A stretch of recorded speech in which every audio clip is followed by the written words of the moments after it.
ফরিদপুরের সদরপুরে সাবেক প্রধানমন্ত্রী ও বিএনপি চেয়ারপারসন দেশনেত্রী বেগম খালেদা জিয়ার রুহের মাগফিরাত কামনায় দোয়া মাহফিল অনুষ্ঠিত হয়েছে। বৃহস্পতিবার সন্ধ্যায় সদরপুর উপজেলার কৃষ্ণপুর ইউনিয়নের রামচন্দ্রপুর উত্তরপাড়া মেম্বার বাড়িতে এ দোয়া মাহফিলের আয়োজন করা হয়।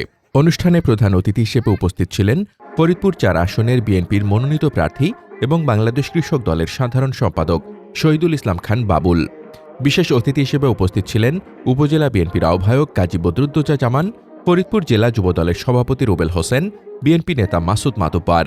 আরও উপস্থিত ছিলেন কৃষ্ণপুর ইউনিয়ন যুবদলের সাবেক সভাপতি আরশাদ মাতুব্বার এবং মানিকদাহ ইউনিয়ন পরিষদের চেয়ারম্যান শহীদুল্লাহ বাচ্চু, কৃষ্ণপুর ইউনিয়ন পরিষদের সাবেক চেয়ারম্যান আবুল কাইয়ুম হিরু ও লুৎফর তালুকদার।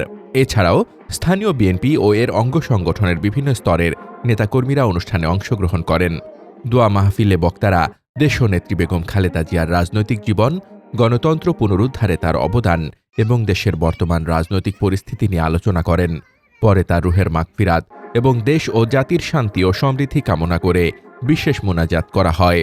সেকান্দার মাতুব্বারের সভাপতিতে অনুষ্ঠানটির আয়োজন করেন ইমারত মাতুব্বার, রকিব মাতুব্বার ও আউয়াল মাতুব্বার।